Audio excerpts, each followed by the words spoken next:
Hi hello ನಮಸ್ತೆ, ನಾನು ರಾಜು ಅಷ್ಟೇ. ನೀವು ನೋಡ್ತೀರಾ centre point Kannada YouTube channel. K Shivakumar ಜೊತೆ ವಿಜಯೇಂದ್ರ ಎರಡು ರಹಸ್ಯ ಬಿಚ್ಚಿಟ್ಟಂಥ ಯಡಿಯೂರಪ್ಪನವರ ಮಗ ವೈ ವಿಜಯೇಂದ್ರ ಹೈಕಮಾಂಡ್ಗೆ ನೇರ ಉತ್ತರ, ಖಡಕ್ ಉತ್ತರ. ಏನಿದು ಹೊಸ ಅಪ್ಡೇಟ್ ಇವೆಲ್ಲವನ್ನು ನೋಡೋಣದಕ್ಕಿಂತ ಮೊದಲು ಇಲ್ಲಿ ತನಕ ನಮ್ಮ ಚಾನಲ್ನ ಸಬ್ಸ್ಕ್ರೈಬ್ ಮಾಡಿಲ್ಲ ಅಂದರೆ ಈಗಲೇ ಸಬ್ಸ್ಕ್ರೈಬ್ ಮಾಡಿ, ಜೊತೆಗೆ ಕಾಮೆಂಟ್ಗಳ ಮುಖಾಂತರ ತಮ್ಮ ಅಭಿಪ್ರಾಯವನ್ನು ತಿಳಿಸಬಹುದು. ಎಸ್ ವೀಕ್ಷಕರೇ, ಒಂದು ಕಡೆ ಯತ್ನಾಳ್ ಬಣ, ಮತ್ತೊಂದು ಕಡೆ ತಟಸ್ಥ ಬಣ, ಮತ್ತೊಂದು ಕಡೆ ಈ ಹಿರಿಯರ ಬಣ ಅಂದರೆ ಶೆಟ್ಟರ್ ಆಗಿರ್ಬೋದು, ಬೊಮ್ಮಾಯಿ ಆಗಿರ್ಬೋದು, ಜೊತೆಗೆ ಇದೇ ಸದಾನಂದ ಗೌಡ ಆಗಿರ್ಬೋದು, ಜೊತೆಗೆ ತಟಸ್ಥ ಬಣದ ನಾಯಕರಂತ ಆರೋಸೋಕು ಸಿಟಿ ರವಿ, ಜೊತೆ ಹೀಗೆ ಅನೇಕರು ಕೂಡ ಪಕ್ಷದ ಒಳಗಿದ್ಕೊಂಡು ವಿಜಯೇಂದ್ರ ಅವರನ್ನ ದೂಷಣೆ ಮಾಡ್ತಾನೇ ಇದ್ರು. ಜೊತೆಗೆ ವಿಜಯೇಂದ್ರ ಅವರು ಕೆಳಗಿಳಿದು ಬಿಟ್ಟರೆ ನಾವು ಯಾರಾದರೂ ಒಬ್ಬರು ಅಧ್ಯಕ್ಷರಾಗಬಹುದು, ಜೊತೆಗೆ 2028ರಲ್ಲಿ ನಮ್ಮ ಪಕ್ಷ ಅಧಿಕಾರಕ್ಕೆ ಬಂದಾಗ ನಾವು ಕೂಡ ಮುಖ್ಯಮಂತ್ರಿ ಆಗಬಹುದು ಎನ್ನುವಂಥ ಲೆಕ್ಕಾಚಾರ ಈ ತಟಸ್ಥ ಬಣದ ನಾಯಕರಿಗಿತ್ತು. ಆದರೆ ಹಿರಿಯರು ಅಂದರೆ ಶೆಟ್ಟರ್ ಅಥವಾ ಸದಾನಂದ ಗೌಡರಿದೀಗ ತೆರೆಯ ಹಿಂದೆ ಸರಿಯುವಂಥ ಸಾಧ್ಯತೆ. ಅದರಲ್ಲೂ ಮುಖ್ಯವಾಗಿ ಸದಾನಂದ ಗೌಡರನ್ನು ಮನೆಯಿಂದ ಹೊರಗೆ ಕಳಿಸಲಾಗಿದೆ. ಕೆಲವೊಂದು ಕೋರ್ ಕಮಿಟಿಯ ಒಂದು ಸ್ಥಾನಕ್ಕೆ ಬಿಟ್ಟು ಎಲ್ಲವೂ ಕೂಡ ಅವರಿಗೆ ಮುಚ್ಚಿದ ಬಾಗಿಲಾಗಿದೆ. ಇದರ ಮಧ್ಯೆ ಯಾವಾಗ ಜೂನ್ 18ರಂದು ಅಡ್ಡ ಮತದಾನ ಆಗಿ ಕಾಂಗ್ರೆಸ್ ಪರವಾಗಿ BJP 6ರಿಂದ 7 ಮತಗಳನ್ನು ಹಾಕ್ತಲ್ಲ, ಅದಾದ ನಂತರ ಎಲ್ಲೋ ಒಂದು ಕಡೆ ವಿಜಯೇಂದ್ರ ಅವರ ಬುಡಕ್ಕೆ ಬಂದು ಮುಟ್ಟಿತು. ವಿಜಯೇಂದ್ರ ಅವರ ಅಧ್ಯಕ್ಷ ಗಾದಿ ಅಲ್ಲಾಡ್ಲಿಕ್ಕೆ ಶುರುವಾಯಿತು.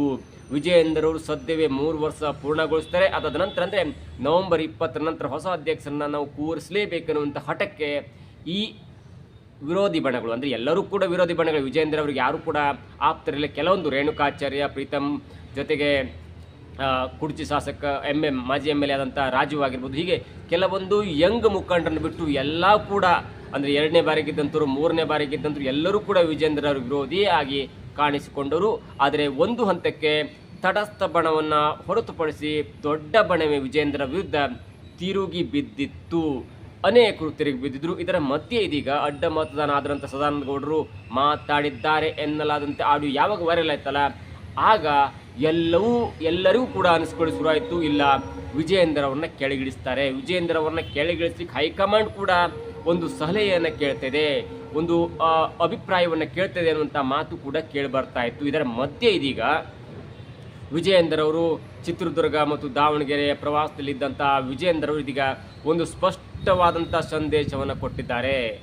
ಆ ಸಂದೇಶಕ್ಕಿಂತ 2 ಹೆಜ್ಜೆ ಹಿಂದೆ ಹೋಗೋದಾದರೆ ಅಥವಾ 2 ವರ್ಷ ಹಿಂದೆ ಹೋಗೋದಾದರೆ ಆ ಕಳೆದ 2 ವರ್ಷದ ಹಿಂದೆ ಅತ್ಯಂತ ದೊಡ್ಡದಂಥ 2 ಪ್ರಸಂಗಗಳು ನಡೆಯುತ್ತೆ. ಅದು ಏನಂದರೆ, ಒಂದನೇದಾಗಿ ವಿಜಯೇಂದ್ರ ಅವರ ಶಿವಮೊಗ್ಗ ನಿವಾಸದಲ್ಲಿ ಏಷ್ಯಾನೆಟ್ ಸುವರ್ಣ ವಾಹಿನಿಯ ಪ್ರಶಾಂತ್ ನಾಥು ಅವ್ರ ಜೊತೆ ಆಡಿದಂಥ ಮಾತು ಪದೇ ಪದೇ ವೈರಲ್ ಆಗ್ತಾ ಇತ್ತು. ಪ್ರಶಾಂತ್ ನಾಥ್ ಅವರು ಕೇಳ್ತಾರೆ, ನೀವು ಮತ್ತು DK ಶಿವಕುಮಾರ್ ಅವರು ತುಂಬ ಅಡ್ಜಸ್ಟ್ಮೆಂಟ್, ನೀವಿಬ್ಬರು ಕೂಡ ಒಂದು ಹೊಂದಾಣಿಕೆ ರಾಜಕಾರಣ ಮಾಡ್ತಿದ್ರಂತೆ ಅನ್ನುವಂಥ ಮಾತು ಕೇಳಿ ಬಂದಾಗ ವಿಜಯೇಂದ್ರ ಅವರು ಅದನ್ನು ವ್ಯಂಗ್ಯವಾಗಿ ಹೇಳಲಿಕ್ಕೆ ಹೊರಟು, ಎಸ್ ಅಫ್ಕೋರ್ಸ್ ನಾವಿಬ್ಬರು ಕೂಡ ಬಿಸ್ನೆಸ್ ಪಾರ್ಟ್ನರ್ ಇದ್ದೀವಿ ಅಂತ ಜನ ಎಲ್ಲ ಮಾತನಾಡ್ಕೊಳ್ತಾರೆ ಎನ್ನುವಂಥ ಮಾತಿದೆಯಲ್ಲ, ಆ ಮಾತಿನ ಮಧ್ಯೆ ತುಂಡು ಹಾಕಿದಂಥ ಟ್ರೋಲರ್ಗಳು ಅದನ್ನು ಟ್ರೋಲ್ ಮಾಡಿಬಿಟ್ರು, ವೈರಲ್ ಮಾಡಿಬಿಟ್ರು. ಅಂದರೆ ನಾವಿಬ್ಬರು ಕೂಡ, ನಾನು DK ಶಿವಕುಮಾರ್ ಇಬ್ಬರು ಕೂಡ ಬಿಸ್ನೆಸ್ ಪಾರ್ಟ್ನರ್ ಇದ್ದೀವಿ, ಮುಂದಿನದನ್ನು ಕಟ್ ಮಾಡಿಬಿಟ್ರು. ಆ ವಿಷಯ ತುಂಬ ಟ್ರೋಲ್ ಆಯ್ತು ನೋಡಿ. ಒಂದು ಸಂದರ್ಶನ ಒಂದು ಅರ್ಧ ಗಂಟೆ ಇದ್ದಾಗ ಅರ್ಧ ಗಂಟೆಯ ಸಂದರ್ಶನ ಎಷ್ಟು ಜನ ನೋಡ್ತಾರೋ ಎನ್ನುವುದಕ್ಕಿಂತ ಆ ಬರುವ 30 ಸೆಕೆಂಡ್ಸ್ ಕ್ಲಿಪ್ಪು ಕೋಟಿ ವ್ಯೂಸನ್ನು ಪಡ್ಕೊಳುತ್ತೆ.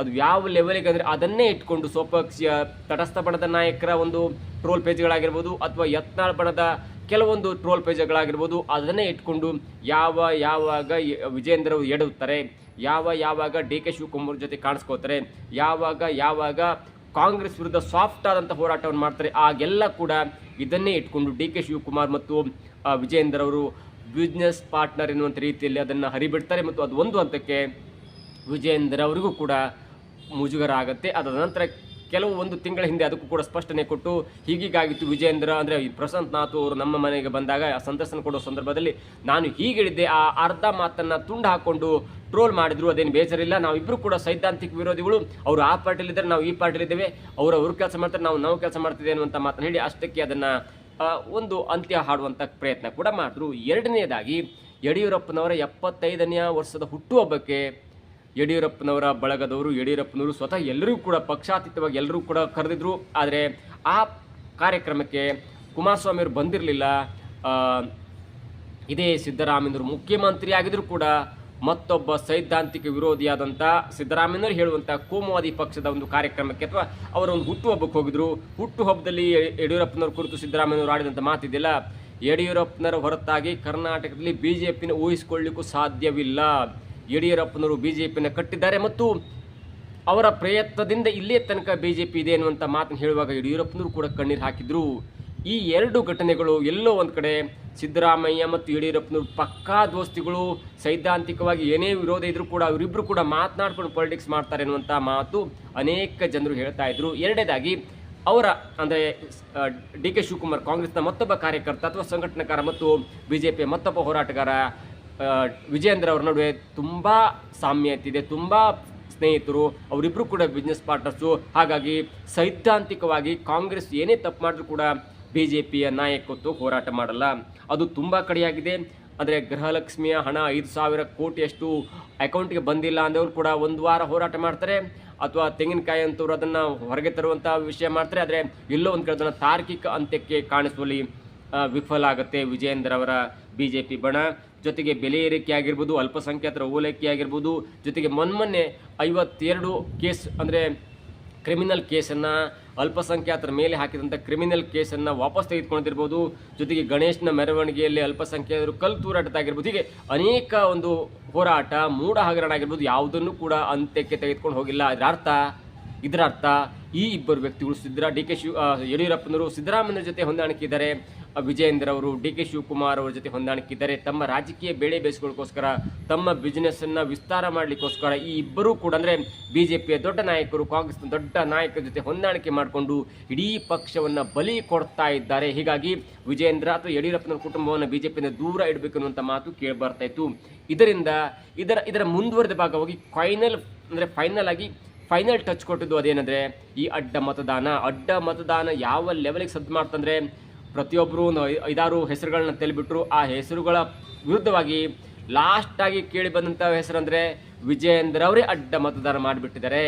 ವಿಜಯೇಂದ್ರ ಅವರು ಅಡ್ಡ ಮತದಾನ ಮಾಡಿದರೆ ಯಾರಿಗೂ ಸಂಶಯ ಬರಲ್ಲ, ಹಾಗಾಗಿ ಅವರು ಮೊದಲನೇದಾಗಿ ಅಡ್ಡ ಮತದಾನ ಮಾಡಿದ್ರೆ ಅವರು ಎನ್ನುವಂಥ ಒಂದು ಆರೋಪ ಕೂಡ ಕೇಳಿಬಂತು. ಅದರ ಪರಿಣಾಮವಾಗಿ ದೊಡ್ಡ ಗಲಾಟೆ ಆಯಿತು, ಧರ್ಮಸ್ಥಳ ಆಣೆ ಪ್ರಮಾಣ ಆಯಿತು, ಹೈಕಮಾಂಡ್ ಕೂಡ ಬೇಡ ಅಂತು. ಜೊತೆಗೆ ರಾಜ್ಯದ ತಟಸ್ಥ ಬಣದ ನಾಯಕರೇ ಬೇಡ ಅಂದ್ಬಿಟ್ರು, ವಿಜಯೇಂದ್ರ ಅವರು ಸೆಡ್ ಹೊಡೆದ್ಬಿಟ್ರು. ಜೊತೆಗೆ ಸದಾನಂದ ಗೌಡರ ಆಡಿಯೋ ಕೂಡ ವೈರಲ್ ಆಯಿತು. ಇದರ ಮಧ್ಯೆ ಏಕಾಂಗಿಯಾಗಿ ಹೋಗಿ ತಾನು ಅಡ್ಡ ಮತದಾನ ಮಾಡಿಲ್ಲ ಎನ್ನುವಂಥ ಆಣೆ ಪ್ರಮಾಣವನ್ನು ಮಾಡಿ ತಾನೊಬ್ಬ BJPಯ ಕಟ್ಟಾಳು, BJPಯ ನಿಷ್ಠಾವಂತ ಕಾರ್ಯಕರ್ತ ಅನ್ನೋದನ್ನು ಸಾಬೀತುಪಡಿಸಿ ಬಂದರು ಧರ್ಮಸ್ಥಳದಲ್ಲಿ. ಆದರೆ ಈಗ ವಿಜಯೇಂದ್ರ ಕೊಟ್ಟಂತೆ ಹೇಳಿಕೆ ಇದೆಯಲ್ಲ, ಅದು ಇದೀಗ ದೊಡ್ಡ ಸದ್ದನ್ನು ಮಾಡ್ತಾ ಇದೆ. ಹಾಗಾದರೆ ಆ ಎರಡು ರಹಸ್ಯ ಏನು ಎನ್ನುವುದನ್ನು ನೋಡ್ತಾ ಇದ್ರೆ ವಿಜಯೇಂದ್ರ ಹೇಳ್ತಾರೆ, ನಮ್ಮ ತಂದೆ ಯಡಿಯೂರಪ್ಪನವರು ಸಿದ್ದರಾಮಯ್ಯನವ್ರ ಜೊತೆ ಹೊಂದಾಣಿಕೆ ಮಾಡ್ಕೊಂಡು ರಾಜಕಾರಣ ಮಾಡ್ತಾ ಇದ್ದಾರೆ ಅನ್ನುವಂಥ ಆರೋಪ ಕೇಳಿ ಬರ್ತಾ ಇದೆ. ಆದರೆ ಯಾವ ಕಾರಣಕ್ಕೂ ಕೂಡ ಯಡಿಯೂರಪ್ಪನವರು 4 ಬಾರಿ ಮುಖ್ಯಮಂತ್ರಿ ಆದಂಥವ್ರು, BJPಯ ಪಕ್ಷವನ್ನು ಕಟ್ಟಿ ಬೆಳೆಸಿದಂಥವ್ರು, ಯಾರ ವಿರುದ್ಧ? ಇದೇ ಕಾಂಗ್ರೆಸ್ ವಿರುದ್ಧವಾಗಿ. ಹೀಗಾಗಿ ಅವರ ಜೊತೆ ಹೊಂದಾಣಿಕೆಯ ಪ್ರಶ್ನೆ ಇಲ್ಲ.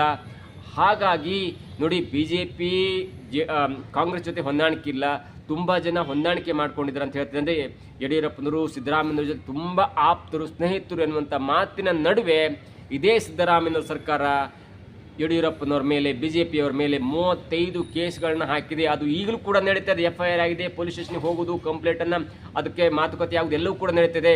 ಹೀಗಾಗಿ ಯಾವುದೇ ಕಾರಣಕ್ಕೂ ಕೂಡ ಸಿದ್ದರಾಮಯ್ಯನವ್ರ ಜೊತೆ ಯಡಿಯೂರಪ್ಪನವರು ಆಪ್ತತೆಯನ್ನು ಹೊಂದಿದ್ರೆ ಯಾಕೆ ನಮ್ಮ ಮೇಲೆ ಕೇಸ್ ಹಾಕ್ತಾ ಇದ್ರು? 35 ಕೇಸ್ ನಮ್ಮ ಮೇಲೆ ಹಾಕಿದ್ದಾರೆ, ನಮ್ಮ ಕುಟುಂಬದ ಮೇಲೆ ಹಾಕಿದ್ದಾರೆ. ಹೀಗಾಗಿ ಸಿದ್ದರಾಮಯ್ಯನವ್ರ ಜೊತೆ ಯಡಿಯೂರಪ್ಪನವ್ರ ಕುಟುಂಬ ಯಾವುದೇ ಆಪ್ತತೆಯನ್ನು ಹೊಂದಿಲ್ಲ.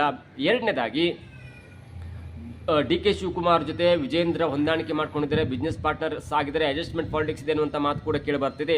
ಹಾಗೆ ಮಾಡೋದಿದ್ರೆ DK ಶಿವಕುಮಾರ್ ಅವರ ಸಹೋದರ DK ಸುರೇಶ್ ಅವರನ್ನ ಬೆಂಗಳೂರು ಗ್ರಾಮಾಂತರ ಜಿಲ್ಲೆಯಿಂದ ಸೋಲಿಸಲಿಕ್ಕೆ ನಾವು ಮಾಡಿದಂಥ ಪ್ರಯತ್ನ ಚಿಕ್ಕದ, ಅತ್ಯಂತ ದೊಡ್ಡ ಪ್ರಯತ್ನ. ನಮ್ಮಲ್ಲಿ ಕ್ಯಾಂಡಿಡೇಟ್ಗಳ ಕೊರತೆ ಇದ್ದಾಗ, ಜೊತೆಗೆ 2019 ಎಲೆಕ್ಷನ್ನಲ್ಲಿ DK ಸುರೇಶ್ ಅವರು ಭರ್ಜರಿಯಾಗಿ ಜಯಗಳಿಸಿದಾಗ ಅವರ ವಿರುದ್ಧ ಕ್ಯಾಂಡಿಡೇಟ್ ಹುಡುಕೋದೇ ಕಷ್ಟ ಆಗಿತ್ತು. ಅಂಥದ್ರಲ್ಲಿ ದೇವೇಗೌಡರ ಕುಟುಂಬದ ಒಬ್ಬ ಡಾಕ್ಟರನ್ನು, ಒಬ್ಬ ನಾನ್ ಪೊಲಿಟಿಕಲ್ ಕ್ಯಾಂಡಿಡೇಟನ್ನು ತಂದುಕೊಂಡು ಗ್ರಾಮಾಂತರ ಜಿಲ್ಲೆಯಲ್ಲಿ ನಿಲ್ಲಿಸಿ ಪ್ಲ್ಯಾನ್ ಮಾಡಿಕೊಂಡು DK ಸುರೇಶ್ ಅವರನ್ನ ಸೋಲಿಸಿ ಮನೆಗೆ ಕಳಿಸಿದ್ದೇವೆ. ಅಂದರೆ DK ಶಿವಕುಮಾರ್ ಅವರ ತಮ್ಮನನ್ನು ಸೋಲಿಸಿದ್ದು ಕೂಡ ನನ್ನ ಒಂದು ಪ್ಲ್ಯಾನ್. ಹೀಗಾಗಿ ಯಾವುದೇ ಕಾರಣಕ್ಕೂ ಕೂಡ ಡಿ ಕೆ ಶಿವಕುಮಾರ್ ಅವರ ಜೊತೆ ಪಕ್ಷಾತೀತ ಅಂದರೆ ಪಕ್ಷದ ಸ್ಥಿತಿಯಲ್ಲಿ ಪಕ್ಷದ ಹಂತವಾಗಿ ಯಾವುದೇ ಹಂತದಲ್ಲೂ ಕೂಡ ನಾವು ಪೊಲಿಟಿಕ್ಸಲ್ಲಿ ಅಡ್ಜಸ್ಟ್ಮೆಂಟ್ ಮಾಡಿಕೊಂಡಿಲ್ಲ.